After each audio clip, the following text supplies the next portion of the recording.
안녕하십니까 세계 성도 여러분. 성경 말씀 올바른 해설 강의 내용을 여러분께 보내드리고 있습니다. 이 시간에는 성경 말씀 26 강좌 창세기 25, 26장 이삭 노정과 야곱의 장자 명분 복귀라는 제목으로 여러분께 말씀을 드리고자 합니다.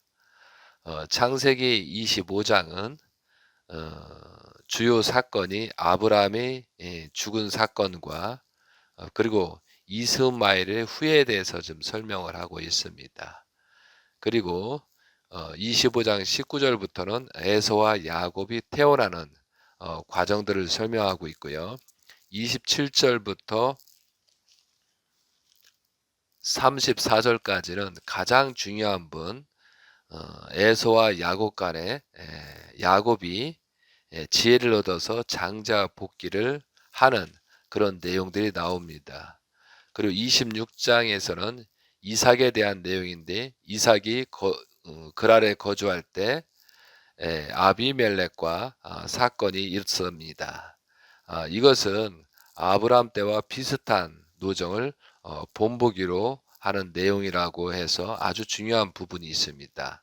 그리고 이삭과 아비멜렉의 계약을 하는 그런 내용으로 성경 말씀이 이루어져 있습니다. 그래서 여기에서 하나님의 복귀 섭리 감점으로 구원 섭리 관점으로 볼 때 아준 에서와 야곱이 장자 복귀하는 내용은 아주 중요한 내용이라고 볼 수가 있습니다. 본문에 들어가도록 하겠습니다. 창세기 25장 1절입니다. 아브라함이 후처를 맞이하였으니 그의 이름은 구두라라. 아브라함의 후처 구두라는 그 하갈과 같이 아브라함 집의 몸종이었던 것으로 이제 추측할 수 있습니다. 구두라의 이름은 향기라는 의미입니다. 구두라는 6명의 아들을 낳았으며 아람 민족을 형성하게 되었습니다. 2절 그가 시므란과 욕산과 무단과 미디안과 이스박과 수아를 낳고 6명의 자녀를 낳습니다. 이들은 아라비아 반도를 중심으로 하여 생활하는 아람 민족의 조상들입니다. 이 중 미디안은 성경 역사상 이스라엘을 가장 많이 괴롭힌 족속으로 알려져 있습니다. 또한 수아는 북에돔 곧 이두메의 북쪽 지역에 거주하는 족속의 조상으로 추정됩니다. 수아 족속의 거주지는 욥의 친구 빌닷의 고향이기도 합니다. 여섯 번째 수아 아들의 관련 성구는 유다와 관련이 있습니다. 창세기 38장 2절에 유다가 거기서 가나안 사람 수아라 하는 자의 딸을 보고 그를 데리고 동침하여 엘과 오난과 셀라를 낳았더라. 이렇게 유다와 관련인 사람이 수아라는 내용이라는 것을 아셨으면 좋을 것 같습니다. 3절입니다. 욕사는 스바와 드단을 낳았으며 드단의 자손은 아수르 족속과 누두시 족속과 루미 족속이며 미디안의 아들은 에바와 에벨과 한옥과 아비다와 엘다아이니 다 구두라의 자손이었더라. 아브라함이 이삭에게 자기의 모든 소유를 주었고 자기 서자에게도 재산을 주어 자기 생전에 그들로 하여금 자기 아들 이삭을 떠나 동방 곧 동쪽 땅으로 가게 하였더라.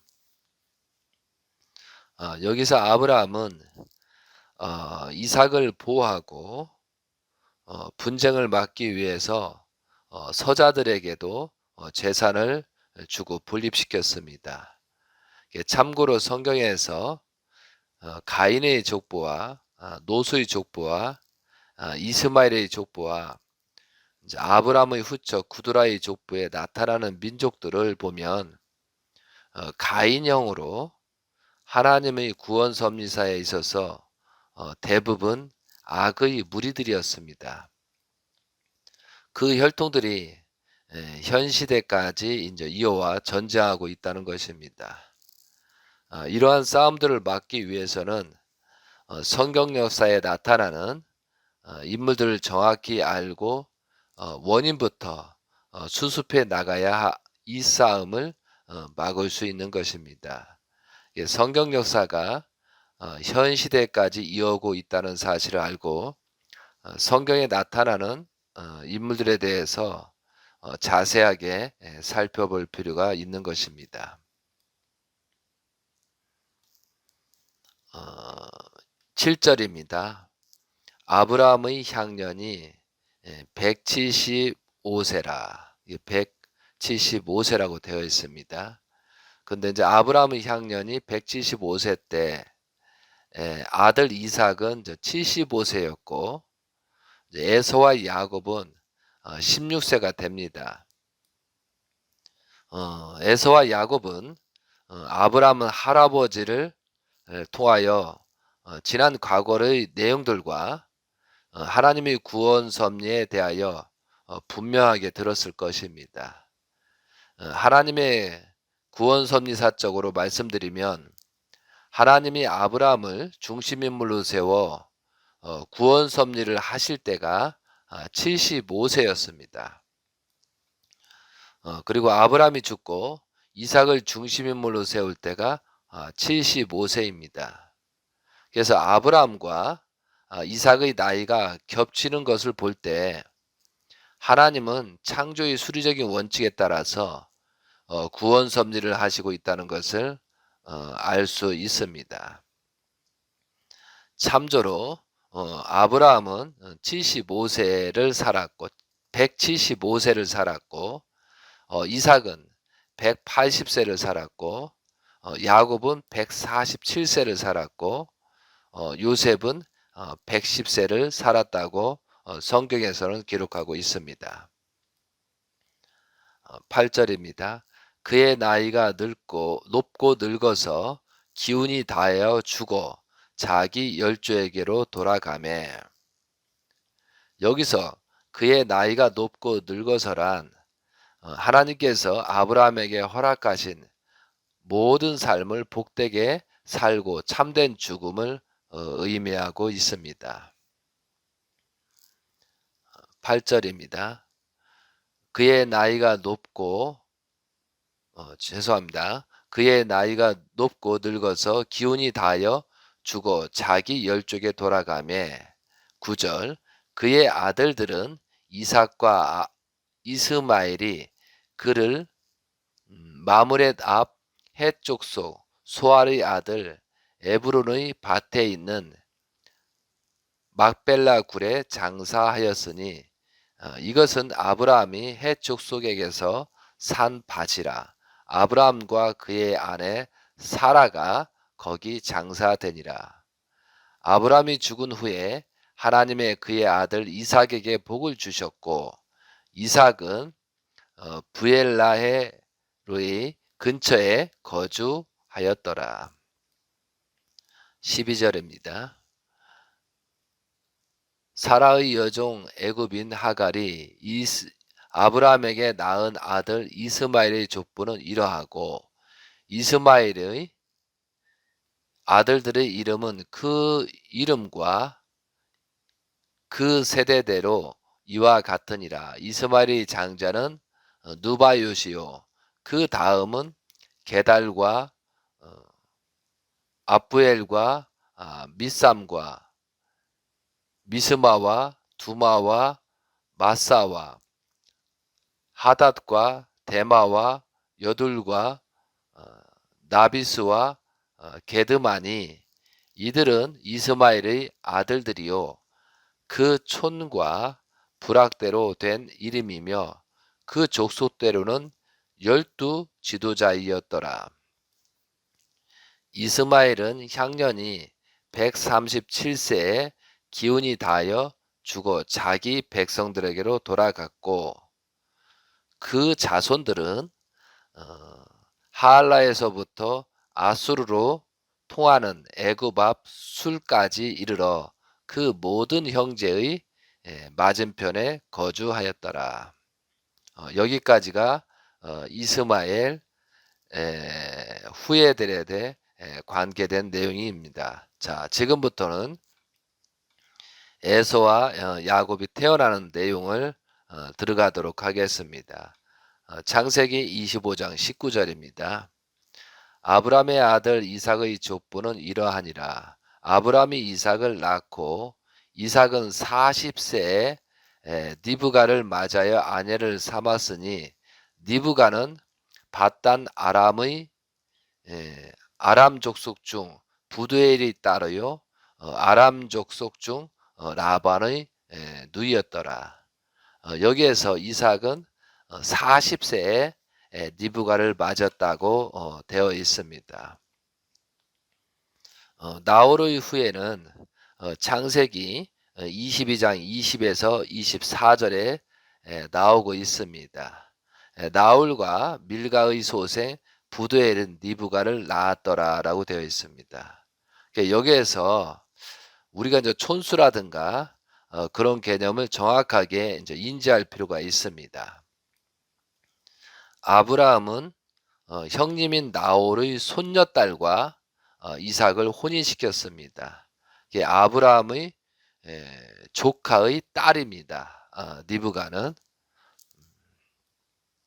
21절입니다. 이삭이 그의 아내가 임신하지 못하므로 그를 위하여 여호와께 간구하매 여호와께서 그의 간구를 들으셨으므로 그의 아내 니브가가 임신하였더니 그 아들들이 그의 태 속에서 서로 싸우는지라 그가 이르되 이럴 경우에는 내가 어찌할꼬 하고 가서 여호와께 묻자온대 여호와께서 그에게 이르시되 두 국민이 내 태 중에 있구나 두 민족이 내 복 중에서부터 나누리라 이 족속이 저 족속보다 강하겠고 큰 자가 어린 자를 섬기리다 하셨더라. 지금 니브가의 복 중에서 두 국민이 싸우고 또 분립된다는 내용을 나오고 있습니다. 이 내용은 하나님께서 정하신 거고 대단히 중요한 내용입니다. 우리들이 꼭 알아야 할 사항은 여호와께서 태어나기 전에 에서를 미워한 이유와 그죠? 또한 창세기 4장 2에서 8절 보면 여호와께서 아벨의 제물은 받으시고 가인의 제물을 받지 아니하신 이유를 정확하게 알아야 하나님의 구원 섭리사를 이해할 수 있습니다. 여기에 관련 성구가 로마서 9장 10에서 18절을 보면은 18절 내용을 보게 돼서 그런즉 하나님께서 하고자 하시는 자를 긍휼히 여기시고 하고자 하시는 자를 완악하게 하시느니라 라는 말씀이 있습니다. 그래서 여기서 23절에 여호와께서 그에게 이르시되 두 국민이 내 태중에 있구나 두 민족이 내 복중에서부터 나누리라 이 족속이 저 족속보다 강하겠고 큰 자가 어린 자를 섬기리라 하셨더라 라는 말씀은 굉장히 복귀 섭리 관점으로 볼 때 굉장히 중요한 말씀입니다. 하나님의 구원 섭리 역사에서 굉장히 중요한 말씀이라고 생각됩니다. 이삭은 순양으로 상징 언제를 뜻맞게 드렸으므로 아브람을 대신한 중심 인물이 될 수 있었습니다. 아브람이 창세기 15장 내용처럼 삼재물 헌재에 실수하지 않았더라면 이삭과 그의 이복형이 되는 이스마엘이 각각 아벨과 가인의 입장에서 서가지고 가인과 아벨이 이루지 못하였던 타락성을 벗기 위한 탕감 조건을 세워야 했던 것입니다. 그러나 아브라함이 그 헌재에 실패하였기 때문에 하나님은 그의 입장에 이삭을 대신 세우시고 이스마엘과 이삭의 입장에서 각각 에서와 야곱을 대신 세우셔 그들로 하여금 타락성을 벗기 위한 탕감 조건을 세우게 하는 섭리를 하셨던 것입니다.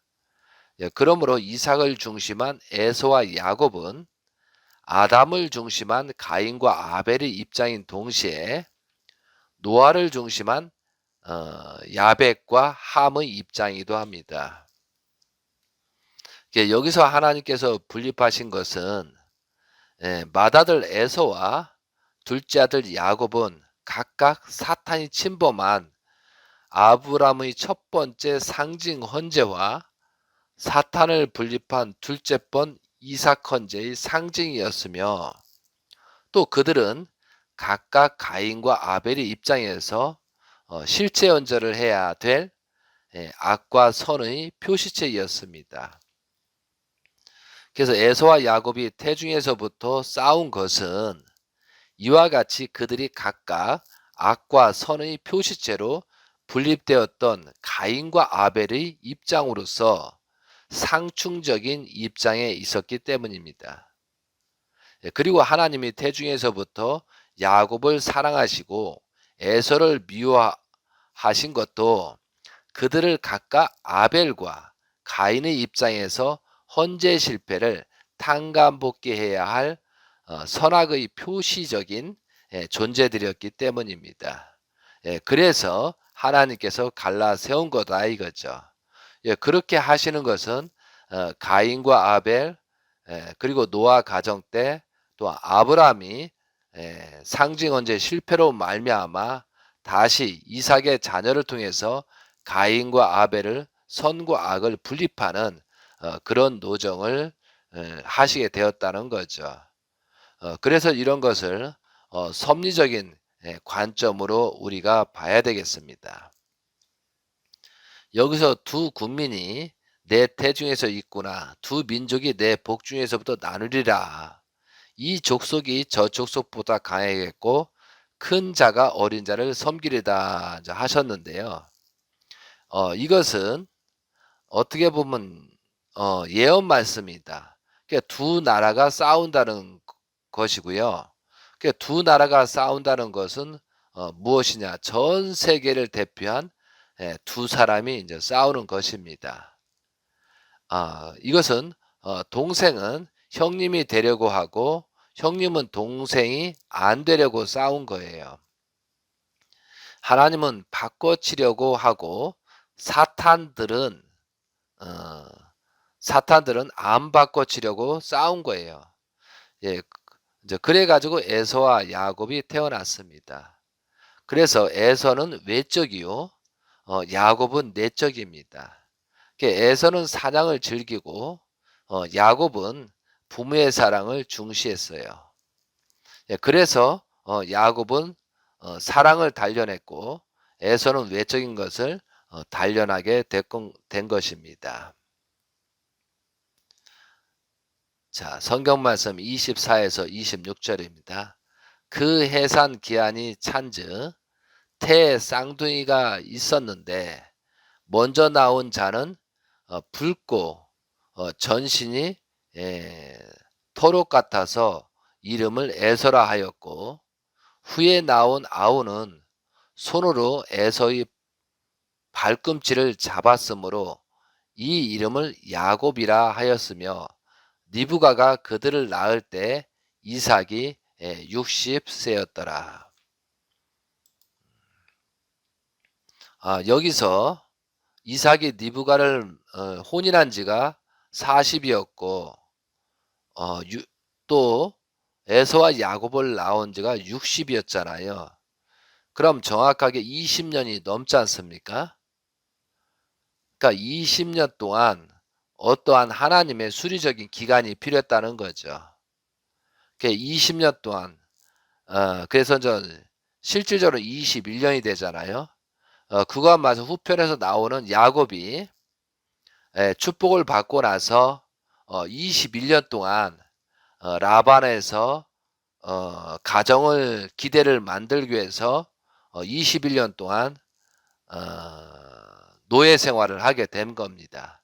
예, 그거와 마찬가지로 여기서 40세에 혼인해서 60세에 자녀를 낳았다는 것은 21년 20에서 21년 기간 동안 어떠한 수리적인 탕감 기간, 어떤 조건이 있었다는 것을 우리가 알 수가 있습니다. 여기서 아담에서 10대가 노아이고, 노아를 걸쳐서 노아부터 10대가 아브람에 이르러서 아브람이 믿음의 기대의 중심 인물이 되었습니다. 그런데 아브람이 삼재물을 상징 헌재로 드려서 성공했다면 이스마엘과 이삭이 장자와 차자로서 탕감복귀를 실현했을 것입니다. 그러나 아브라함이 헌재에 실수함으로써 아브라함과 이삭에게 사탄이 침범했습니다. 다시 사탄을 분립하기 위해서 이삭 번제를 하게 되었고, 아브라함은 이삭과 같이 죽음의 자리에 갔다가 사탄을 분립하는데 성공하여 다시 살아났습니다. 이 아브라함 가정을 중심한 복귀 섭리 중심 인물은 야곱입니다. 아담의 아들인 가인과 아벨 중에서 가인이 아벨을 죽였고, 노아 가정에서는 함이 실수했기 때문에 실체 기대를 이루지 못한 채 다시 10대를 걸쳐서 아브라함 때에 이르게 되었습니다. 거기에서 아브라함이 책임을 다했다면 말씀을 드렸지만 이스마엘과 이삭이 실체 기대를 세웠을 것인데, 아브라함의 재물 실수로 이삭이 재물이 되었습니다. 그래서 아브라함과 이삭이 하나 되어 믿음의 기대를 세웠습니다. 그러나 이삭은 이미 재물이 조건이 되었기 때문에 실체의 기대를 세울 수가 없었습니다. 그래서 이삭의 아들은 에서와 야곱을 중심해서 실체 기대를 세웁니다. 그래서 노아로부터 아브라함까지가 10대, 노아부터 아브라함의 이삭을 걸쳐 야곱까지가 12대입니다. 그러므로 야곱의 12자녀를 중심하여 노아부터 야곱까지 종적인 12대를 횡적으로 탕감복귀하게 되었습니다. 거기에서 차자인 야곱이 실제 기대의 중심 인물이 됩니다. 야곱은 중심 인물이 되기 위해서 먼저 아담 가정에서 아담이 잃어버린 3대 축복을 찾아와야 합니다. 거기에서 중요한 것은 장자 기업의 복귀입니다. 하나님은 에서와 야곱 두 사람을 놓고 아담 가정이 잘못한 전체 역사를 탕감 복귀하려고 이렇게 출생부터 이렇게 분립이 됐다는 사실을 우리가 아셔야 되겠습니다. 그래서 제가 이제 성경 말씀을 하나씩 강좌를 드리는 것은 앞과 뒤가 전부 다 연결되어 있습니다. 그래서 어느 한 부분만 알게 되면 잘못 성경을 이해하고 전체를 파악하지 못하기 때문에 실수할 수 있습니다. 그래서 제가 성경 말씀을 강의를 빼놓지 않은 이유가 앞뒤 성경 말씀이 계속 연속되고 하나님의 복귀 섭리가 동시성으로 앞에서 잘못한 것을 뒤에서 복귀해 나가는 그런 내용들이 있습니다. 창세기 50장까지가 요셉까지가 나오잖아요. 그런 전체의 내용이 아담과 하와로부터 연결된 것을 뒤에서 후손들이 그 조건을 세우고 복귀 섭리를 승리해가는 그런 과정들을 설명하고 있다는 거죠. 그래서 창세기의 모든 내용은 어 구원 섭리 역사에서 예수님께서 오셔서 그러한 구원 섭리의 방법대로 예수님께서 그런 모습을 복귀 섭리를 해야 될 그런 사항입니다. 그리고 그거에 대한 형상 노정으로 모세 노정이 야곱 노정과 요셉 노정과 흡사한 그런 내용이 있습니다. 어떻게 보면 야곱 노정이 모세 노정의 전형 노정이고 요셉 노정이 여호수아 노정의 전형 노정이라고 볼 수 있고 예수님 또한 이런 노정들을 전부 다 걸쳐서 메시아로서 그렇게 활동을 하고자 했으나 십자가의 길을 감으로 말미암아 다시 재림주가 올 것을 재림할 것을 기약하잖아요. 그러면 재림주가 오셔서는 이러한 노정들을 전부 다 크게 작게든 조건을 세우고 출발을 하고 섭리를 하나님을 중시해 가야 될 것이 재림주가 해야 될 사명이라는 거죠. 그래서 지금 시대는 이제 재림 시대라고 하잖아요. 그렇기 때문에 이 성경 말씀들을 우리가 잘 알고 우리가 새롭게 신앙적인 생활에서 정말로 기도와 정성 속에서 재림주를 맞이할 수 있는 그런 입장이 돼야 된다라고 생각합니다. 자, 27절부터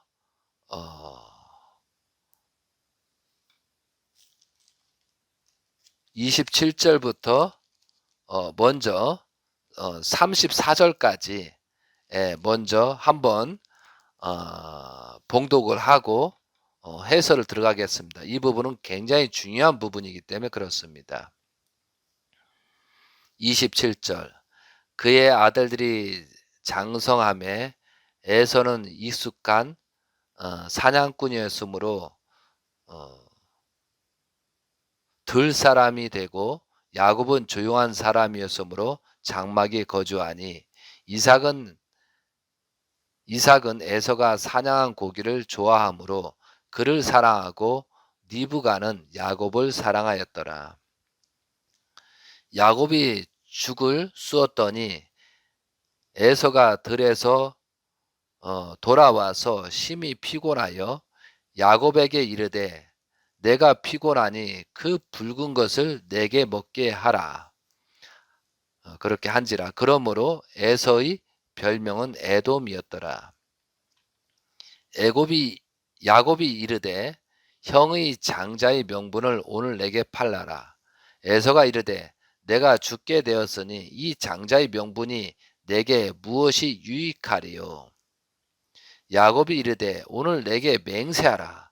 에서가 맹세하고 장자의 명분을 야곱에게 판지라. 야곱이 떡과 팥죽을 에서에게 주매 에서가 먹으며 마시고 일어나 갔으니 에서가 장자의 명분을 가볍게 여기었더라. 지금 먼저 성경 말씀이 이 이야기는 왜 기록했는가? 왜 이런 사건들을 굳이 기록했느냐? 팥죽 사건이잖아요. 그런데 이 내용 중에 하나님의 구원 섭리 내용이 굉장히 복귀 섭리 관점으로 깊은 뜻이 있기 때문에 이 말씀이 기록됐다는 사실을 여러분이 아셨으면 좋겠습니다. 27절부터 다시 한번 봉독하겠습니다. 그 아들들이 장성함에 에서는 익숙한 사냥꾼이었으므로 들사람이 되고 야곱은 조용한 사람이었으므로 장막에 거주하니 이삭은 에서가 사냥한 고기를 좋아하므로 그를 사랑하고 리브가는 야곱을 사랑하였더라. 여기서 창세기 25장의 21, 23절에 리브가는 두 아이가 복중에 있었을 때 여호와의 예언 말씀을 이제 기억하고 있었습니다. 그래서 리브가는 야곱을 더 사랑하게 된 것입니다. 29절 야곱이 죽을 쑤었더니 에서가 들에서 돌아와서 심히 피곤하여 야곱에게 이르되 내가 피곤하니 그 붉은 것을 내가 먹게 하라 한지라. 그러므로 에서의 별명은 에돔이었더라. 에돔은 붉은색이라는 뜻입니다. 그래서 아도메라는 히브리에서 온 별명입니다. 에돔이라는 말이. 31절 32절입니다.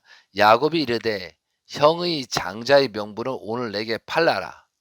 에서가 이르되 내가 죽게 되었으니 이 장자의 명분이 내게 무엇이 유익하리요. 에서는 자신의 장자 명분을 이제 우습게 알았습니다. 아브라함이 가문에서 장자로서의 명분, 즉 하나님의 백성이 되고 여호와 하나님이 섬기는 제사장 가문이 된다는 것의 의미를 이제 모르지는 않았을 것입니다. 왜냐하면 아브라함이 생전에 그리고 이삭과 니브가가 특별히 또 니브가가 본처 친척 아비집을 떠나면서까지 얻고자 했던 하나님의 나라의 유업을 잇는 제사장 가문의 삶을 자식들에게 전수하지 않았을 리가 없기 때문입니다.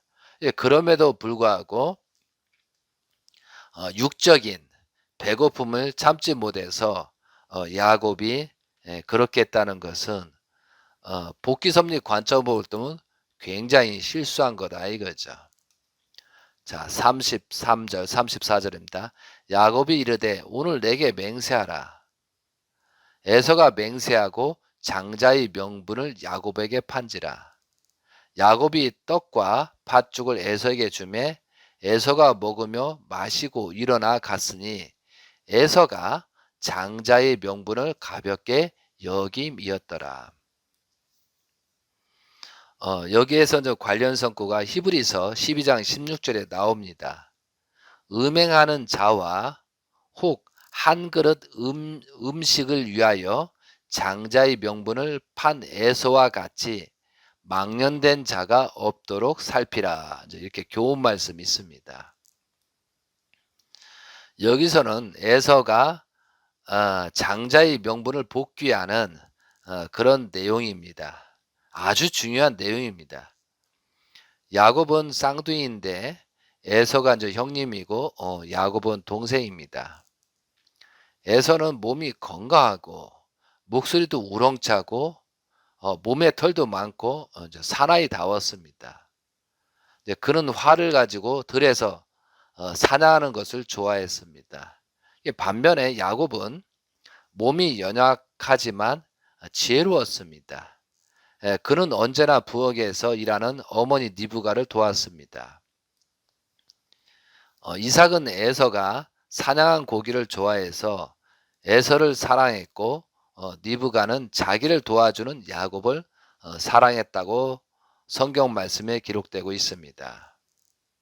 그래서 여기서 창세기 25장 29절에서 34절 내용을 보면 에서와 야곱은 장자 기업을 놓고 싸웁니다. 어느 날 야곱을 팥죽을 쑤었는데 들에서 돌아온 에서가 몹시 배가 고파서 야곱에게 팥죽을 달라고 합니다. 그때 야곱이 장자의 명분을 내게 팔면 팥죽을 주겠다고 합니다. 에서가 내가 죽게 되었으니 장자의 명분이 배고픔을 면하는 것보다 중요하겠느냐 하고 야곱의 요청을 받아들입니다. 그런데 야곱은 또 진지했습니다. 그것을 맹세하라고 합니다. 그것은 농담 같지만 천지가 개벽할 말이었습니다. 그렇지만 에서는 대수롭지 않게 여겨 동생 야곱의 요구대로 맹세하고 떡과 팥죽을 얻어 먹습니다. 눈에 보이는 것은 떡과 팥죽이지만 그것은 엄청난 결과를 초래했습니다. 동생 야곱이 형 에서에게 형이라는 소리를 듣는 바람에 사탄이 처음으로 하나님 앞에 굴복하는 조건이 되었습니다. 그러니까 동생 야곱은 형 에서로부터 개인적으로 기업을 장자복기를 한 것입니다. 이것이 대단한 중요한 사건입니다. 그래서 야곱은 장자의 기업을 개인적으로 복귀하는 싸움에서 승리의 조건을 세워야 했습니다. 사탄이 하나님이 창조하신 피조 세계를 장자의 입장에서 점유하고 있기 때문에 하나님은 차자의 입장에서 그 장자의 기업을 빼앗아 나오는 섭리를 하시는 것입니다. 하나님이 장자를 미워하고 차자를 사랑하였던 이유는 여기에 있습니다. 그래서 우리들이 여기서 그런데 장자의 기업을 복귀해야 할 사명을 띠고 이 복중에서부터 부름을 받은 야곱은 차자의 입장에서 지혜롭게 떡과 팥죽으로 에서로부터 그 장자의 기업을 빼앗았던 것입니다. 야곱은 장자의 기업을 중히 여기어 그것을 복귀하려는 입장에 섰었기 때문에 하나님은 이삭으로 하여금 그를 축복하게 하셨고, 이에 반하여 에서는 그것을 팥죽 한 그릇에 팔아 버릴 정도로 경솔히 여겼기 때문에 그를 축복하시지 않았습니다. 이 내용에 대해서는 다음에 다시 설명을 드리도록 하겠습니다.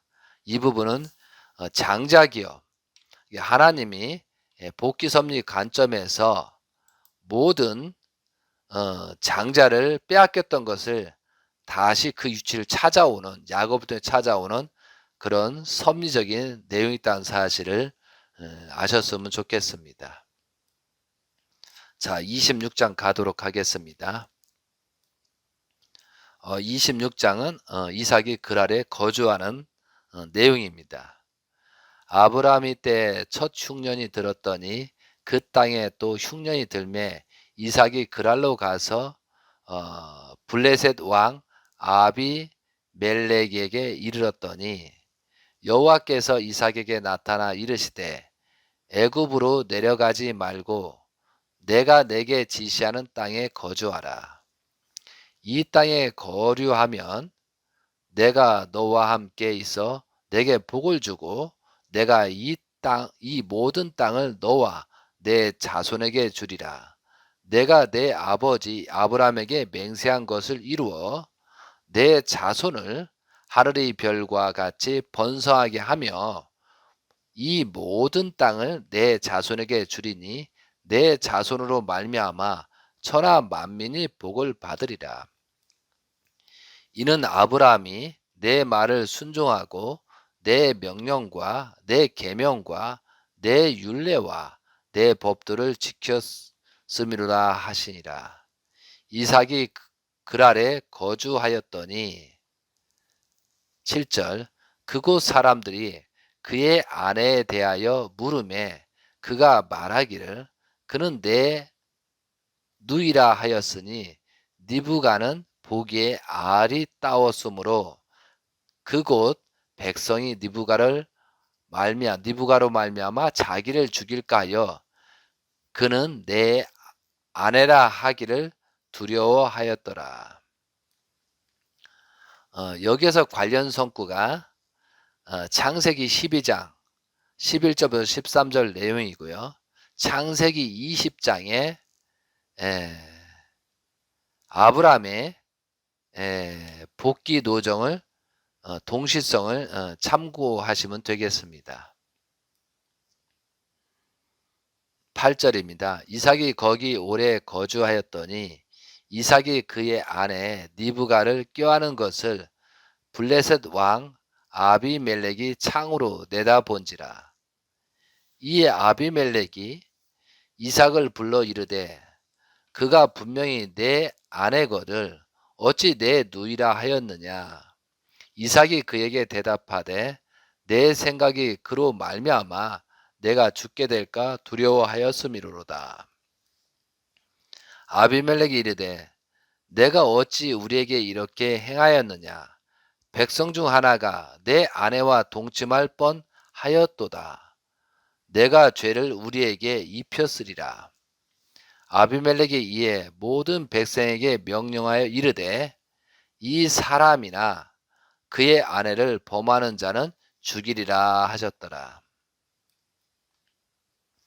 예, 창세기 26장은 이삭이 그랄에 거주할 때 나이를 성경에서 정확하게 이제 말하고 있지 않습니다. 여기서는 에서와 야곱의 이름이 언급하지 않았습니다. 언급되지 않았잖아요. 그리고 이삭과 리브가가 혼인을 하지 않은 것으로 다른 사람들이 여기고 있었습니다. 여러 가지 사항을 살펴보면 창세기 25장 20에서 26절 내용을 보면 이삭은 40세에 리브가와 혼인하였고 에서와 야곱은 60세에 에서와 야곱을 60세에 낳았다고 하였습니다. 이삭이 그랄에 거주할 때 시기는 40세에서 60세 사이 21년 기간이었음을 추측할 수 있습니다. 여기에서 중요한 내용을 설명을 또 다시 한번 드리겠습니다. 창세기 12장 10절에서 20절에 보면 애굽왕 바로하고 관련된 내용이 사건이 나옵니다. 아브라함이, 그리고 창세기 20장 1절에서 18절에 아브라함이 그랄왕 아비멜렉과 관련이 있습니다. 그리고 창세기 26장에 1절부터 11절 블레셋 왕 아비멜렉과 또 관련이 있습니다. 이것을 하나님의 복귀섭리 관점으로 볼 때 이 사람 왕들은 천사장 입장이었습니다. 하나님이 복귀섭리 과정에서 천사장인 사탄에게 하와를 빼앗겼던 것을 복귀섭리 동시성으로 아브라함 가정에서 찾아오는 섭리를 하게 되었습니다. 그래서 아브라함 가정에서 사라를 천사장 사탄에게 내주었다가 찾아오는 섭리를 두 번이나 하였습니다. 그리고 이삭 가정에서도 리브가를 사탄에게 내주었다가 찾아오는 섭리를 하는 것입니다. 그래서 창세기 12장 10절에서 20절 내용을 보면 기근으로 애굽에서 거주할 때 천사장 입장인 바로왕에게 사례를 누이라고 하면서 빼앗겼던 것을 사례를 다시 찾아오는 섭리를 하였습니다. 그 후에 아브라함이 창세기 15장 삼재물을 하였는데 삼재물 헌재 실수로 말미암아 다시 사탄이 침범하게 되었습니다. 이것을 다시 복귀하기 위해서 창세기 17장 아브라함 90세 때 할례의 언약과 아브라함을 아브라함으로 하고 사례를 사라라고 이름을 변경함으로써 새롭게 거듭났음을 의미합니다. 그리고 창세기 12장의 내용을 다시 탕감하기 위하여 창세기 21장 이삭을 낳기 전에 창세기 20장 1에서 18절 내용처럼 그랄에 거주할 때 아비멜렉 왕 때 사라를 누이라고 하여 찾아오는 복귀 섭리를 하게 되었습니다. 사라는 하와의 타락성을 극복하고 순결을 지켰기 때문에 복귀 섭리를 승리적으로 완성하게 되었던 것입니다.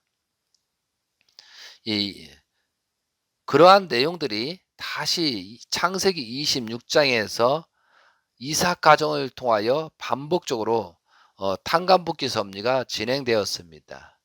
이삭 가정의 승리 조건을 세움으로써 아브라함이 모든 내용을 이삭이 상속받게 되었던 것입니다.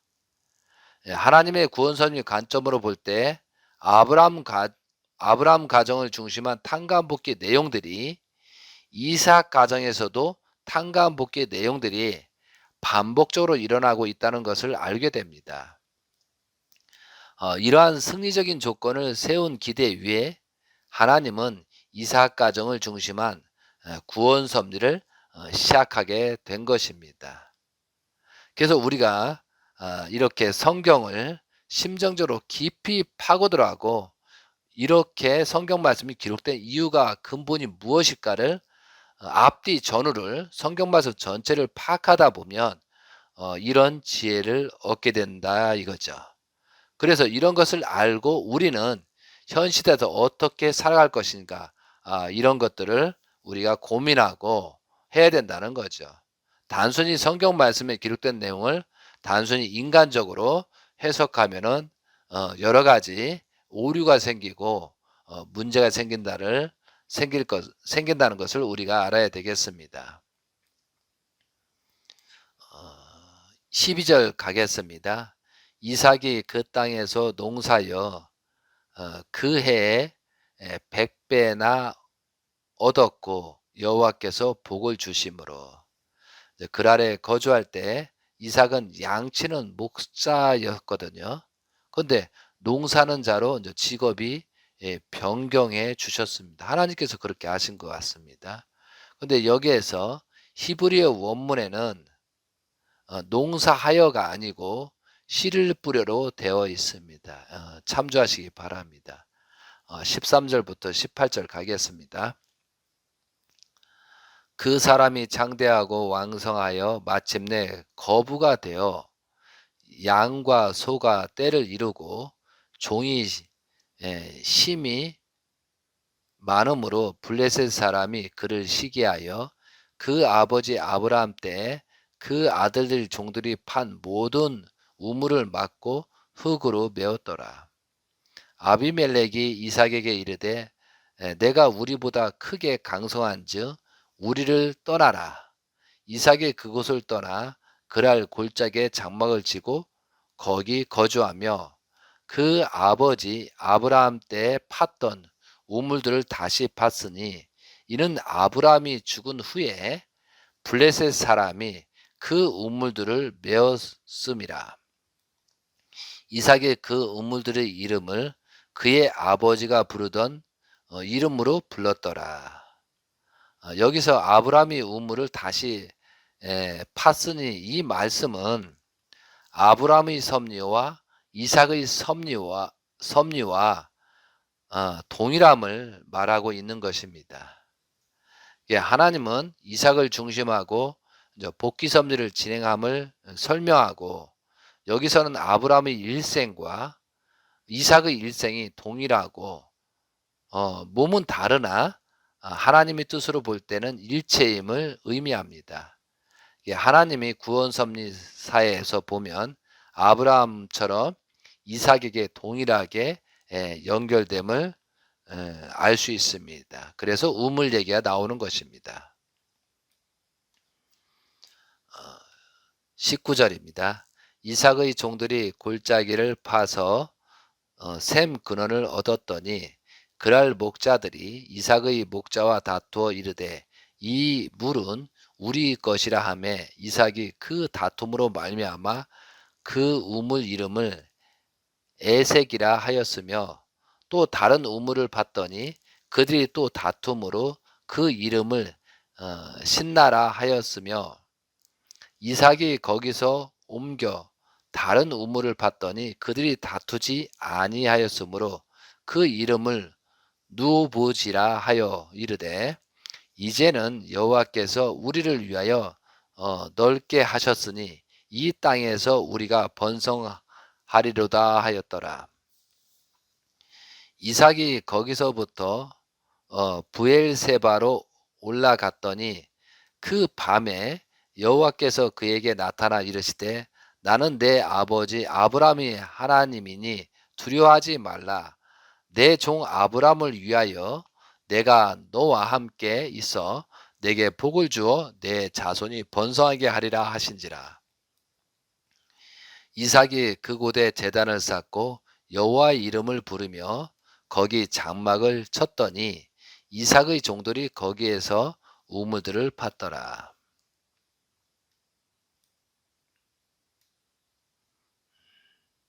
다음은 26절부터 33절 내용은 이삭과 아비멜렉의 계약 내용이 나옵니다. 26절입니다. 아비멜렉이 그 친구 아우삿과 군대 장관 비골과 더불어 그랄에서부터 이삭에게로 온지라. 이삭이 그들에게 이르되 너희가 나를 미워하여 나에게 너희를 떠나게 하였거늘 어찌하여 내게 왔느냐. 그들이 이르되 여호와께서 너와 함께 계심을 우리가 분명히 보았으므로 우리의 사이 곧 우리와 너 사이에 맹세하여 너와 계약을 맺으리라 하였노니라. 말하였노라. 너는 우리를 해하지 말라. 이는 우리가 너를 범하지 아니하고 선한 일만 내게 행하여 내가 편안히 가게 하였음이라. 이제 너는 여호와께 복을 받은 자니라. 여기서 이삭이 온전함으로써 하나님을 드러나게 하였습니다. 그러니까 여기서 이방인들이 아비멜렉이나 다른 사람들이 이삭의 모습을 보면서 하나님의 계시다는 것을 입증하고 실감하게 된다는 것은 굉장히 중요한 내용이라고 보겠습니다. 30절 이삭이 그들을 위하여 잔치를 베풀매 그들이 먹고 마시고 아침에 일찍 일어나 서로 맹세한 후에 이삭이 그들을 보내매 그들이 편안히 갔더라. 그날에 이삭의 종들이 자기들이 판 우물에 대하여 이삭에게 와서 알리어 이르되 우리가 물을 얻었나이다 하매 그가 그의 이름을 세바라 한지라. 그러므로 그 성읍 이름이 오늘날까지 부엘세바였더라. 여기서 창세기 26장 26절부터 33절은 이삭과 아비멜렉의 계약 내용입니다. 그런데 이와 같이 흡사한 내용이 창세기 21장 20에 34절을 보면 아비멜렉과 아브라함이 언약하는 내용과 아주 비슷한 내용입니다. 이 내용들을 하나님의 구원섭리사 관점으로 설명한다면 아브라함과 이삭은 하나님의 유일신으로 모시면서 주변의 이방신을 섬기는 민족들에게 하나님의 정체성을 인식시켰습니다. 그리고 천사장의 입장에 있는 왕들을 굴복시켰다는 것입니다. 또한 이방인들의 소유의 땅들을 하나님의 땅으로 찾아 세우고 정착시키는 기업을 남겼습니다. 이 내용을 보면서 현 시대에 살고 있는 우리들에게도 많은 교훈의 메시지가 전달되고 있습니다. 현 시대의 타락한 세상을 하나님이 바라시고 원하시는 모습이 되도록 우리들은 선봉장이 되어 하나님의 증거하고 하나님의 말씀을 실천함으로 말미암아 타락한 세계의 많은 사람들의 교감이 되고 그들이 스스로 자연 굴복되게끔 그렇게 해야 될 것이 이제 우리들이 해야 될 일이라고 보겠습니다.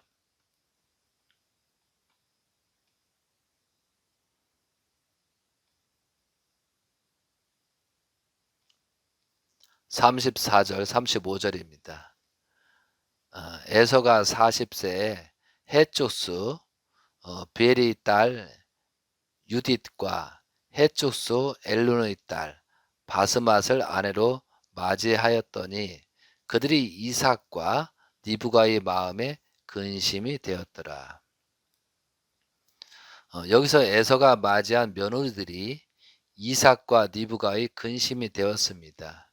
그것은 그 며느리들이 여호와 하나님을 섬기는 것을 원치 않았고 자신들의 신을 결혼 후에도 여전히 섬겼기 때문에 근심을 했다라고 볼 수 있습니다. 오늘 성경 말씀 25장과 26장은 아주 중요한 내용입니다. 제가 이제 이 내용을 말씀드리게 된 이유도 정확하게 우리가 그냥 이야기식으로 읽게 되면 이게 무슨 의미인지 깨닫지 못합니다. 그래서 하나님의 구원 섭리 관점으로 말씀을 드리면 창세기 25장, 26장의 내용은 아브람과 이삭은 동일한 구원 섭리사의 중심 인물이라는 사실입니다. 아브람이 잘못된 내용을 이삭이 동일한 조건으로 천사장에서 아내를 찾는 승리적인 조건을 세웠습니다. 그리고 아담의 아들 가인과 아벨이 실수했던 내용들을 이삭의 아들 에서와 야곱이 장자 명분을 찾아오는 승리 조건을 세움으로써 사탄에게 잃어버렸던 것을 모두 찾아온 것입니다. 성경 말씀 속에는 하나님의 구원 섭리사가 담겨 있다는 것을 우리는 알아야 하겠습니다. 이러한 내용들은 현 시대에 살고 있는 우리들에게도 해당된다는 것입니다. 하나님은 타락한 인류를 구원하시기 위하여 지금도 수고하시고 계시다는 사실을 알고 또한 어떤 섭리의 때마다 어떠한 중심인물을 세웁니다. 그런데 중심인물이 따로 있는 것이 아니고 현재 살고 있는 우리들이 모두 다 중심인물이라는 사실을 알아야 됩니다. 그러니까 나는 그냥 살고 남이 잘하면 그 복을 갖겠다. 그런 생각은 우리가 해서는 안 되겠습니다. 그래서 성경 말씀의 깊은 의미를 알고 우리가 지혜를 얻어서 우리들은 하나님이 아들, 딸로서 거듭나는 생활을 해야 되겠습니다. 그리고 여기서 에서가 어떤 장자 명분을 소홀히 했잖아요. 그것처럼 우리가 생활을 하면서 에서처럼 경솔히 하고 소홀히 할 수 있는 내용이 큰 문제가 생길 수 있다는 거죠. 그래서 매사에 어떠한 사람과 접촉하거나 어떠한 일이 생겼을 때 신중하고 지혜로운 입장이 돼야 에서처럼 장자의 명분을 파는 나중에 후편에 에서의 운명을 보겠지만 굉장히 비극을 초래하잖아요. 그것처럼 우리가 지혜롭게 대처를 해야 되겠습니다.